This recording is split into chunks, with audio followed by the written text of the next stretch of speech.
وہ سوئے لازار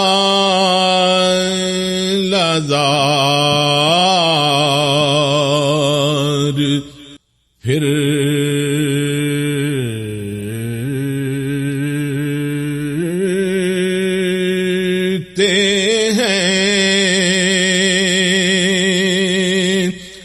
بسم اللہ الرحمن الرحیم الحمدللہ رب العالمین والصلاة والسلام علی سید الانبیاء والمرسلین۔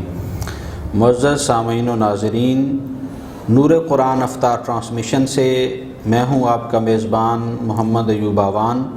آپ دیکھ رہے ہیں جامعہ قادریہ رضویہ ٹرسٹ فیصل آباد کا یوٹیوب چینل، اور ہم آپ کے لیے روزانہ افطار ٹرانسمیشن کے اس خوبصورت پروگرام میں شام 6 سے 7 بجے تک حاضر ہوتے ہیں۔ آج کا دن انتہائی بابرکت دن ہے کہ آنے والی رات کو شب قدر کے نام سے موسوم کیا گیا ہے۔ یقیناً آخری عشرے کی طاق راتیں، ان میں شب قدر کو تلاش کرنے کا حکم دیا گیا ہے، اور بالخصوص جو 27ویں شب ہے اس کو زیادہ اہمیت اور فضیلت کے ساتھ بیان کیا گیا ہے۔ اور اس کی شب قدر کی فضیلت کو قرآن مجید میں بھی اللہ تعالیٰ نے باقاعدہ بیان یوں فرمایا ہے، انا انزلناہ فی لیلۃ القدر وما ادراک ما لیلۃ القدر لیلۃ القدر خیر من الف شہر۔ اور آگے قرآن مجید کا جو نزول ہے لوح محفوظ سے آسمان دنیا تک جو یک بارگی میں ہوا، اس کو بھی لیلۃ القدر خیر من الف شہر کے بعد یوں بیان کیا ہے، تنزل الملائکۃ والروح فیہا باذن ربہم من کل امر سلام ہی حتی مطلع الفجر۔ تو آج شب قدر کے موقع پر ہم آج شب قدر کے حوالے سے آپ کے لیے ایک پروگرام لے کے آئے ہیں۔ آپ بھی ہمیں اپنی دعاؤں میں یاد رکھیں گے، ہماری دعائیں محبتیں آپ کے لیے ہیں، اور آج کی شب کو ہم نے کیسے گزارنا ہے اور اس کے فضائل و برکات پر گفتگو کرنے کے لیے میرے ساتھ آج تشریف رکھتے ہیں مولانا محمد زاہد الحسن مصطفی صاحب، جو جامعہ قادریہ رضویہ کے ہونہار فاضل ہیں۔ مفتی صاحب آپ کو خوش آمدید کہتے ہیں، ویلکم کرتے ہیں، آپ تشریف لائے۔ یقیناً جیسے آپ جانتے ہیں کہ آج شب قدر ہے، اور مسلمانان اسلام اس شب کو خصوصی طور پر اپنے رب کے حضور سجدہ ریز ہو کر گزاریں گے۔ میں چاہتا ہوں کہ آج ہم اس پر گفتگو کریں، تو گزارش ہے کہ آپ ابتدائی طور پر شب قدر کی اہمیت، فضیلت، یہ شب قدر ہے کیا، اس سے گفتگو کا آغاز فرمائیں۔ بسم اللہ الرحمن الرحیم۔ اللہ رب العزت نے حضور علیہ الصلاۃ والسلام کی اس امت پر حضور علیہ الصلاۃ والسلام کے توسط سے جو مہربانیاں اور کرم نوازیاں فرمائی ہیں وہ بہت زیادہ ہیں۔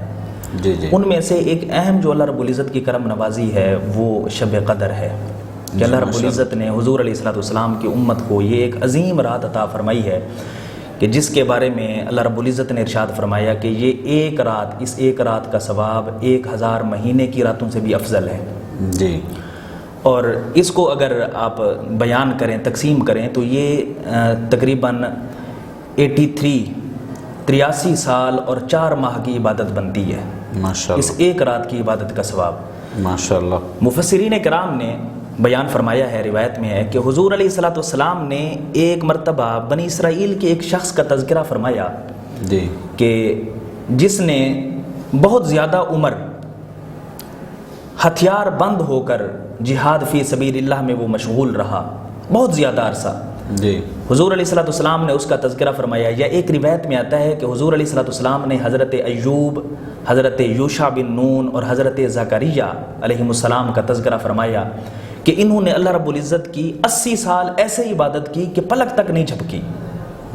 اور پھر ایک روایت میں آتا ہے کہ حضور علیہ الصلاۃ والسلام نے خود اپنی امت کے وہ افراد کے جن کی عمریں کم ہیں اور سابقہ امتوں کے افراد جن کی عمریں بہت زیادہ تھیں اور انہوں نے عبادتیں کیں اور اللہ رب العزت کی ریاضتیں کی، تو حضور علیہ الصلاۃ والسلام کو یہ احساس ہوا کہ میری امت کے افراد کی عمریں بھی کم ہیں تو سابقہ امم کے جو لوگ ہیں وہ فضیلت پالیں گے. تو اس پر اللہ رب العزت نے حضور علیہ الصلوۃ والسلام کی امت کو یہ شب قدر عطا فرمائی ماشاءاللہ کہ اس ایک رات کا جو ثواب ہے وہ ان کے 100 سال ہی کیوں عبادت نہ کرتے رہیں رسول اللہ صلی اللہ علیہ وآلہ وسلم کی امت کو کہ اسی میں اللہ تعالیٰ ان کو اجر بہت زیادہ اجر، ہزاروں سال ہزاروں راتوں کی عبادت کا اجر عطا فرما دے گا.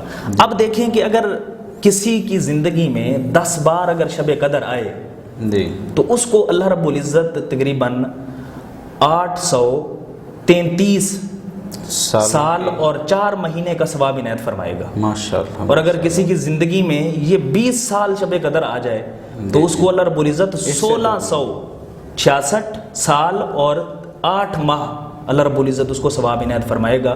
اسی حساب سے آگے آپ کرتے جائیں. تو یہ خوش نصیبی ہے امت مصطفیٰ صلی اللہ علیہ وآلہ وسلم کے فرزند کی کہ اللہ رب العزت نے اسے یہ شب قدر جیسی عظیم رات عنایت فرمائی. جی ماشاءاللہ. جیسا کہ میں نے انٹرو میں عرض کی کہ اس رات کو قرآن پاک نازل ہوا، جی اس کو آپ کیسے بیان کریں گے؟ چونکہ ہم یہ سمجھتے ہیں کہ قرآن پاک مختلف حصوں میں 23 سال کی حیات طیبہ میں نازل ہوا. تو جب کہ شب قدر کے بارے میں ہے کہ لیلۃ القدر خیر من الف شہر تنزل الملائکۃ والروح فیہا باذن ربہم من کل امر.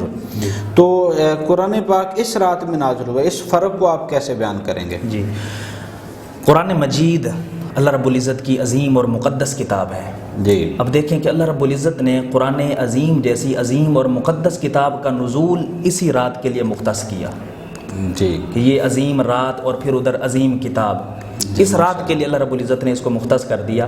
روایت میں آتا ہے حضور علیہ السلام نے فرمایا کہ اللہ رب العزت نے اس رات یعنی شب قدر کی رات جو فرمایا انا انزلناہ فی لیلۃ القدر، اللہ پاک کا فرمان کہ ہم نے قرآن مجید اس رات میں نازل کیا.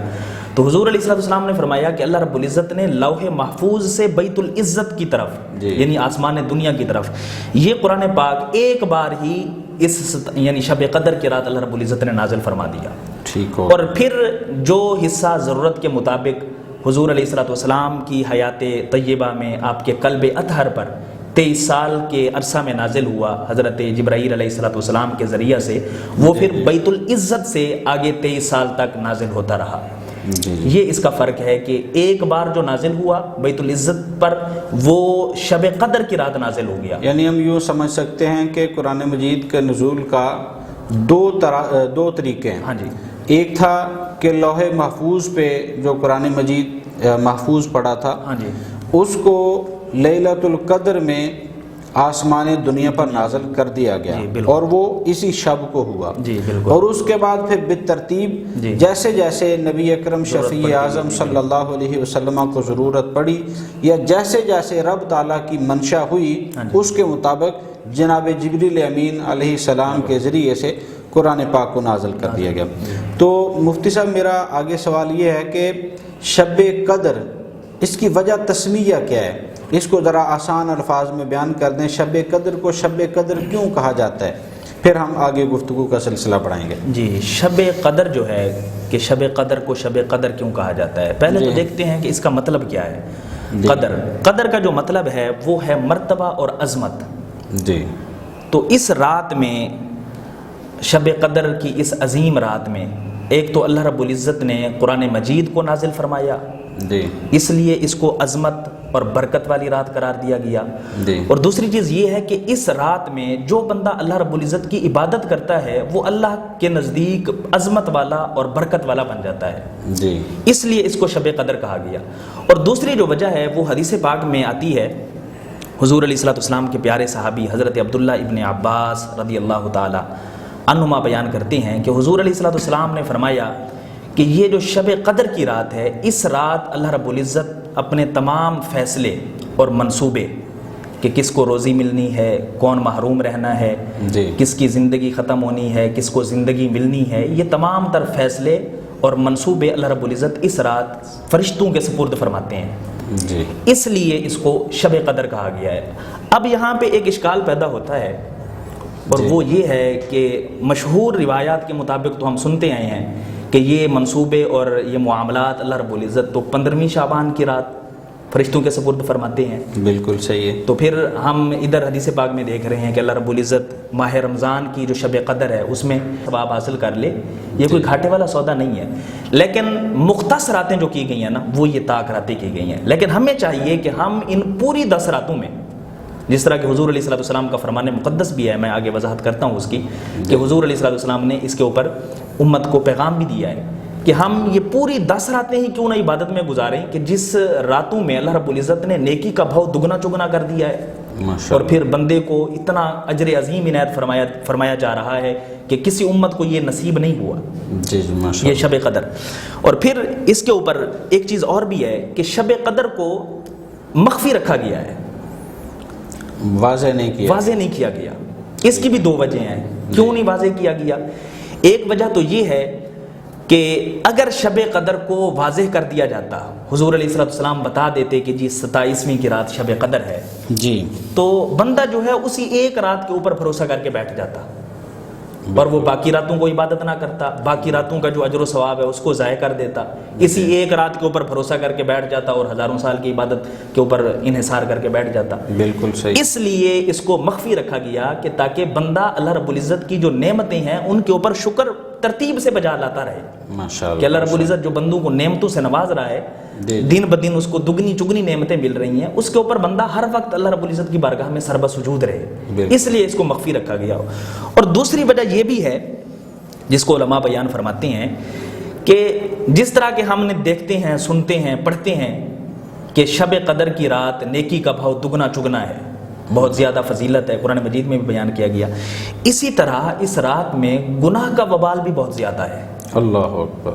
اب اس رات میں کوئی بندہ گناہ کرے تو جس طرح وہ دیکھ رہا ہے کہ ہزاروں سالوں کی عبادت کا ثواب مل رہا ہے, تو دیکھیں پھر گناہ کرنے والا کہاں جائے گا.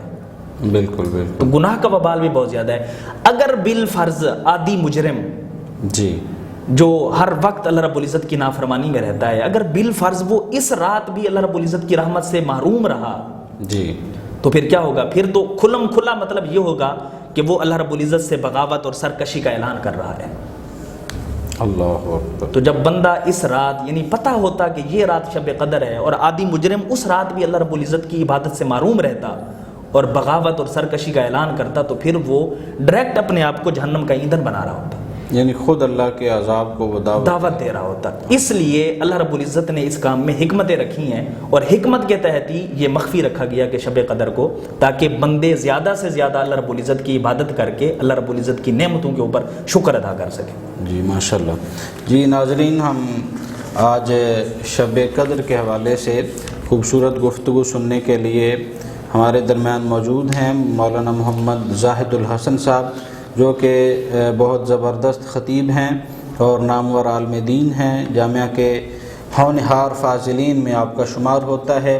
ہم اپنی گفتگو کو مزید آگے بڑھائیں گے, اس سے قبل ہم ایک چھوٹا سا وقفہ لیں گے اور بہت جلد دوبارہ آپ کی خدمت میں حاضر ہوں گے. وہ سوئے لازار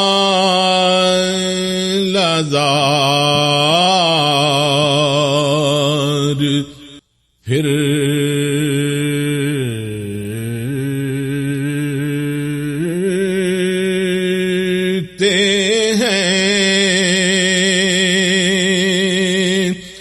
جی ناظرین, ویلکم بیک, خوش آمدید ایک مرتبہ پھر.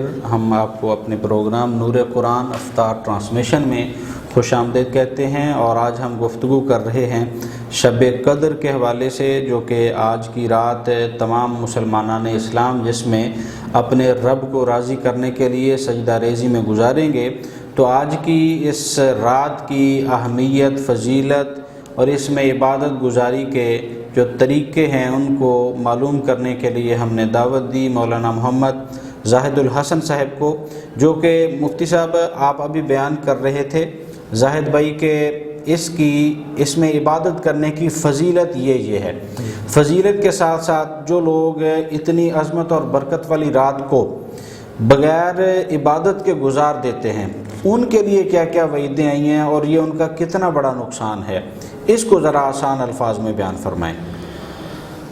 اس میں شب قدر یقیناً ایک اللہ رب العزت کا بہت بڑا انعام ہے ہمارے اوپر, جس طرح کہ میں نے عرض کیا. اس جیسی نعمت اللہ رب العزت نے امت مصطفیٰ کو اور عطا نہیں فرمائی جی کہ جس عبادت کے ایک رات کے عبادت کے کرنے سے اللہ رب العزت ہزاروں مہینوں کی عبادت عطا فرما دے۔ جی جی اب جو لوگ اس رات کو بھی سستی کرتے ہیں، چلیں باقی راتیں باقی دن ایام اللہ رب العزت کی نافرمانیوں میں گزار دیتے ہیں، لیکن یہ شب قدر کی رات بھی اگر وہ اللہ رب العزت کی نافرمانی میں گزار دیں جی تو ان کے لیے حضور علیہ الصلوۃ والسلام کا فرمان مقدس ہے۔ حضرت انس بن مالک رضی اللہ تعالیٰ عنہ روایت کرتے ہیں، ابن ماجہ کی روایت ہے، جی حضور علیہ الصلوۃ والسلام نے فرمایا کہ حضرت انس بن مالک رضی اللہ تعالیٰ عنہ کہتے ہیں کہ حضور علیہ الصلوۃ والسلام نے ایک مرتبہ رمضان شریف کی آمد سے پہلے خطبہ ارشاد فرمایا، فرمانے لگے کہ اے لوگو تمہارے اوپر ایک عظیم مہینہ سایہ کرنے والا ہے، بالکل اس کی عظمتیں بتائیں، اس کی برکتیں بتائیں، اور پھر حضور علیہ الصلوۃ والسلام نے بتایا کہ اس مہینے میں اللہ رب العزت نے ایک ایسی رات دی ہے کہ 1000 مہینے کی راتوں سے افضل ہے۔ جی 1000 مہینے تک بندہ وہ راتیں پا کر عبادت کرتا رہے، اور ادھر صرف ایک شب قدر کی رات، جی اس کے ساتھ حضور علیہ الصلوۃ والسلام نے برابری کی۔ اور پھر حضور علیہ الصلوۃ والسلام نے فرمایا کہ اگر کوئی بندہ اس رات بھی عبادت کرنے سے محروم رہ جاتا ہے جی تو فرمایا کہ وہ اللہ رب العزت کی طرف سے ہر خیر سے محروم رہ جاتا ہے، اللہ ہر خیر، ہر بھلائی۔ اب بندہ اپنے ذہن میں لاکھوں سوچیں لے کر بیٹھا ہوتا ہے، جی ہر وقت دعا کرتا ہے، لیکن اگر اس رات عبادت نہیں کی تو حضور نے فرمایا کہ وہ ہر خیر سے اللہ رب العزت کے ہر خیر سے دور ہو گیا، ہر بھلائی سے دور ہو گیا، اللہ رب العزت کی ہر نعمت سے دور ہو گیا۔ جی جی ظاہری نعمتیں تو اللہ رب العزت ان لوگوں کو بھی دے رہا ہے جو اللہ رب العزت کو ماننے والے نہیں ہیں، بالکل، لیکن جو ازل کی نعمتیں ہیں، ہمیشہ والی ابدی نعمتیں آخرت کے میدان میں جو ملنی ہیں، اللہ رب العزت پھر بندے کو ان سے بھی محروم کر دے گا۔ جی اللہ رب العزت کے قرب سے بندہ محروم ہو جاتا ہے۔ یہ کتنی بڑی بندے کی محرومی ہے کہ اس رات اگر بندہ اللہ کی عبادت نہ کرے اور اللہ کی معیت اور اللہ کے قرب سے دور ہو جائے، بالکل، اور پھر حضور علیہ الصلوۃ والسلام کی معیت سے دور ہو جائے، جی تو یہ بندے کے لیے سب سے بڑا نقصان ہے۔ حضور علیہ الصلوۃ والسلام نے فرمایا کہ بندہ اللہ تعالیٰ کی طرف سے ہر خیر سے دور ہو جاتا ہے، جی بالکل، اور اس رات میں ایک واحد بندہ وہی ہے جو ہر خیر سے دور ہوتا ہے، جو اس رات عبادت نہیں کرتا۔ باقی ہر بندے کو اللہ رب العزت کی طرف سے اس رات خیر پہنچتا ہے، بھلائی پہنچتی ہے۔ جی بالکل۔ ناظرین، جیسا کہ آپ نے سماعت کیا کہ اللہ تعالیٰ کی رحمت اور اس کی برکت اور اس کی خیر سے محرومی کتنا بڑا نقصان ہے، اور کتنا بدبخت ہے وہ شخص کہ جو آج کی رات بھی کہ جب اللہ تعالیٰ کی رحمتیں آوازیں دے دے کر پکار رہی ہیں کہ ہے کوئی میرا بندہ جو بخشش طلب کرنے والا ہو، میں اسے بخش دوں، ہے کوئی معافی مانگنے والا جسے معاف کر دیا جائے، ہے کوئی رزق کو مانگنے والا اسے رزق دے دیا جائے، آل اولاد کو مانگنے والا اسے آل اولاد دے دی جائے، تو اللہ تعالیٰ کی رحمت انسانوں کو پکارتی ہے کہ مجھ سے مانگو میں عطا کروں گا، اور وہ پکار ہی حتی مطلع الفجر، فجر کے طلوع ہونے سے پہلے تک جاری رہتی ہے۔ تو کوشش کریں کہ آج کی رات زیادہ سے زیادہ اللہ تعالیٰ کے ہاں آپ دعائیں مانگیں، اس کی بڑی بارگاہ سے دل کھول کر سوال کریں، اپنی جھولی کو پھیلائیں، اور وہ بڑی بارگاہ یقیناً کبھی بھی مسلمانوں پر اپنی رحمت کے صاحباں کو دور نہیں کرنے والی، جو آوازیں دیتی ہے وہ ضرور عطا فرمانے والی ہستی ہے۔ اب میں قبلہ مولانا زاہد الحسن صاحب سے یہ گزارش کروں گا کہ شب قدر کو وصول کرنے کا جو یقینی ذریعہ ہے کہ جس سے ہمیں یقین ہو، اس کی جو نشانیاں حدیث میں بیان کی گئی ہیں ان کو بیان کریں تاکہ ہم اپنے تئیں یقین حاصل کر سکیں کہ یہ شب قدر ہے، اور اس میں جو ہونے والی عبادت و ریاضت ہے اس کا صلہ اللہ تعالیٰ نے ہمیں بڑھا کر عطا فرمانا ہے۔ جی بالکل، یہ ایک اہم سوال ہے اپنی جگہ پہ کہ ہمیں کیسے پتہ چلے گا کہ یہ واقعی ہی شب قدر ہے۔ جی بالکل، اس کے اوپر ایک واحد ذریعہ ہے شب قدر کو حاصل کرنے کا، وصول کرنے کا، اور وہ ہے اعتکاف۔ جی بالکل، اگر کوئی بندہ آخری 10 راتیں جو کہ حضور علیہ السلام نے آخری 10 راتوں میں شب قدر سنت کو رسول بھی ہے، بالکل بیان کرنے کا طریقہ ارشاد فرمایا، بالکل سنت رسول بھی ہے، تو اگر کوئی بندہ آخری 10 راتیں اعتکاف میں بیٹھ جاتا ہے جی جی تو یقینی بات ہے کہ وہ آخری 10 راتیں اس نے اللہ کی عبادت میں گزارنی ہے۔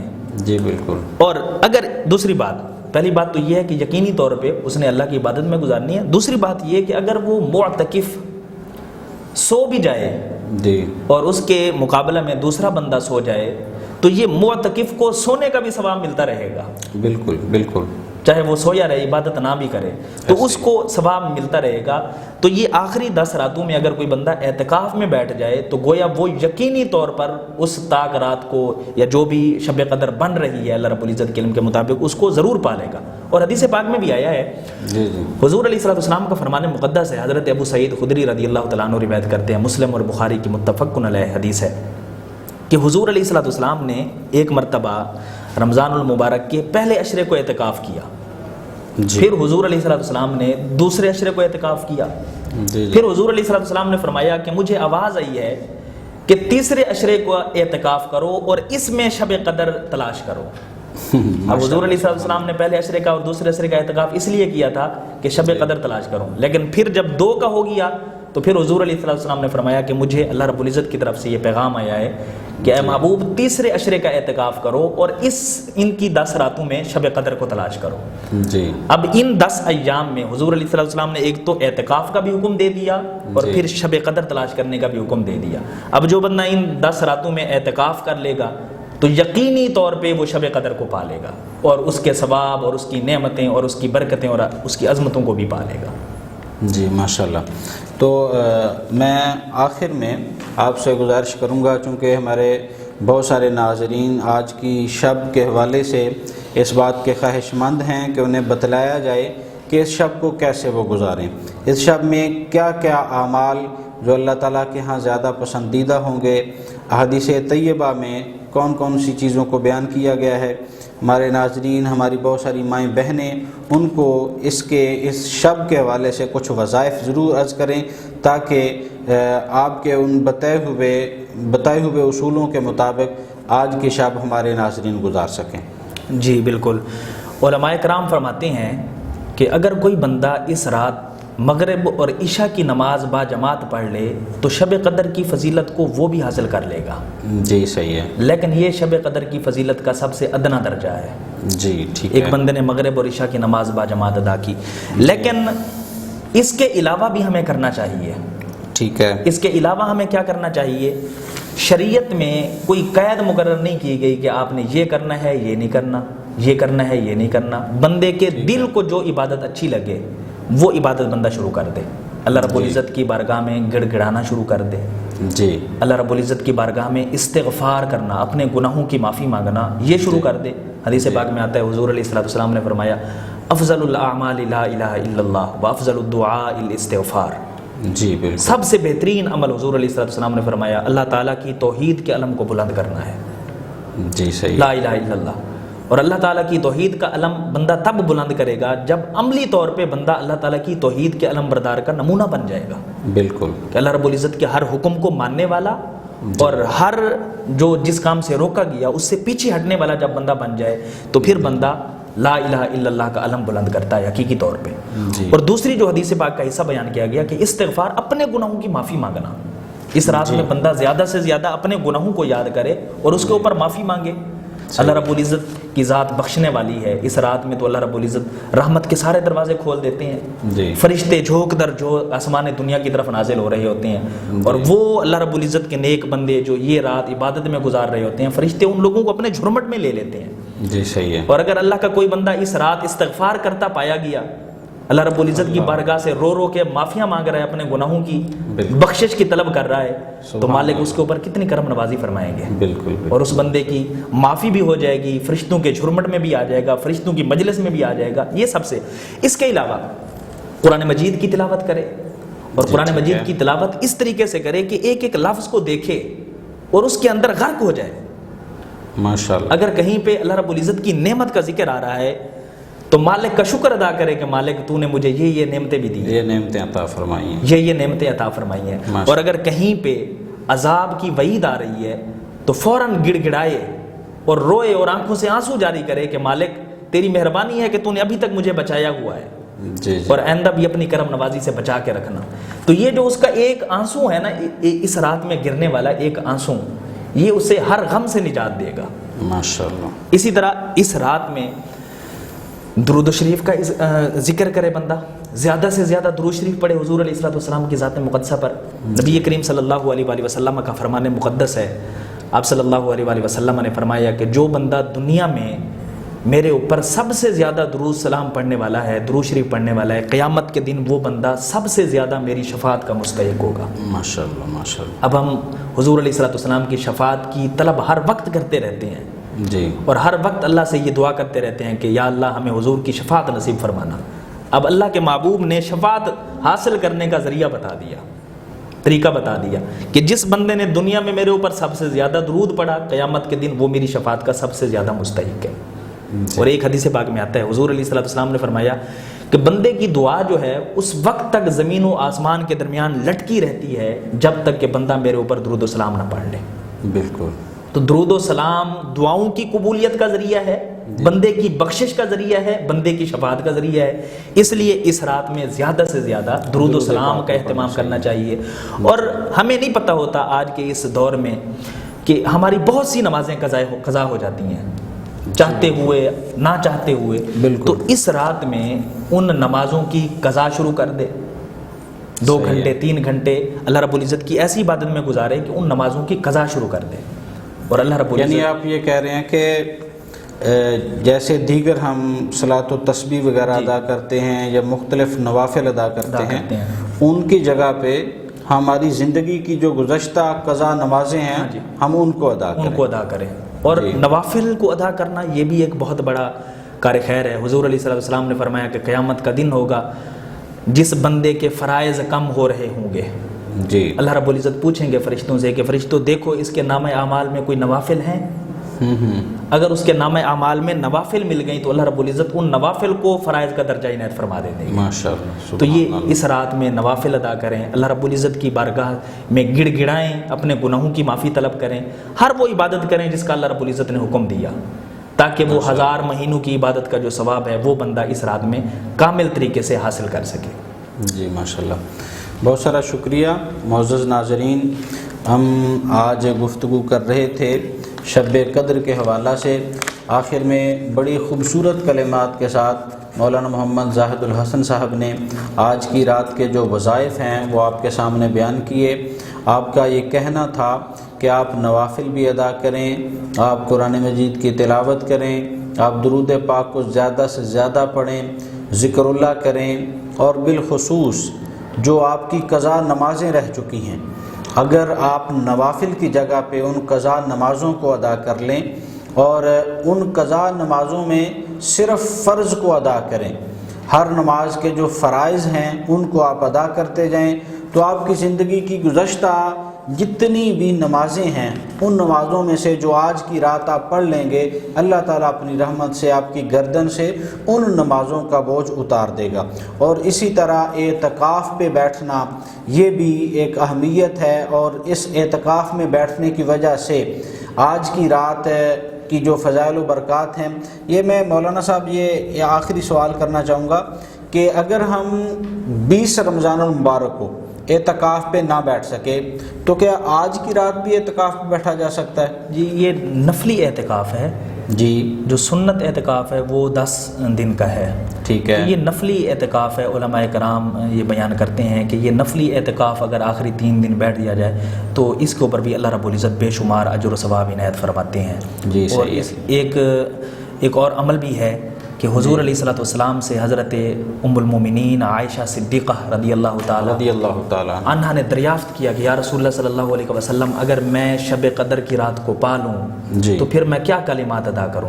جی، حضور علیہ الصلوۃ والسلام نے فرمایا کہ تم یہ کلمات ادا کرو، اللہم انک عفو تحب العفو فاعف عنی، اے مالک تو بے شمار بخشنے والا ہے، تیری بخشش کی کوئی حد نہیں ہے جی مالک، اس لیے مجھے بھی معاف فرما، میرے گناہوں کو معاف فرما۔ یہ کلمات حضور علیہ السلام، یہ میں چاہوں گا کہ آپ عربی کو بھی ذرا رپیٹ کر دیں، اور اس کے ساتھ ساتھ اگر ہم اپنی زبان مادری زبان اردو میں اس کو کہنا چاہیں تو وہ کس طرح کہیں، اس دعا کو ذرا آسان الفاظ میں آپ دوبارہ بیان کر دیں۔ جی، اللہم انک عفو تحب العفو فاعف عنی، اس کا مطلب بنتا ہے کہ اے اللہ تو معاف فرمانے والا ہے، جی، تو ہی بخشنے والا ہے، لہٰذا میرے گناہوں کو بھی معاف فرما دے۔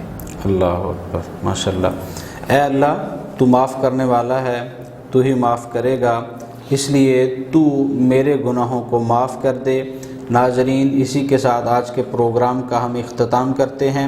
ہمیں گزشتہ کی طرح اپنی دعاؤں میں یاد رکھیے، بالخصوص میری جتنی مائیں بہنیں ہمارے پروگرام کو دیکھ رہی ہیں وہ ضرور ہمیں اپنی دعاؤں میں یاد کریں۔ آج کی شب تمام مسلمانان اسلام جو بھی ہمیں دیکھ رہے ہیں وہ ایک دوسرے کو معاف کریں۔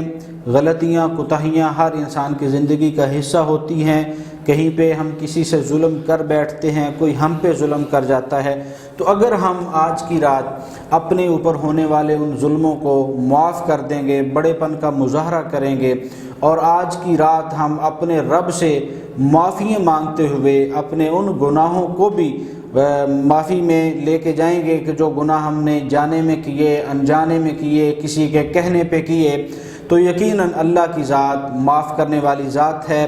جیسا کہ ایک فارسی کا مقولہ ہے کہ رب کائنات کی ذات بہا نہیں مانگتی، خزانہ نہیں مانگتی، کوئی قیمت نہیں مانگتی، بلکہ وہ تو اپنی رحمت دینے کا کوئی نہ کوئی بہانہ تلاش کرتی ہے۔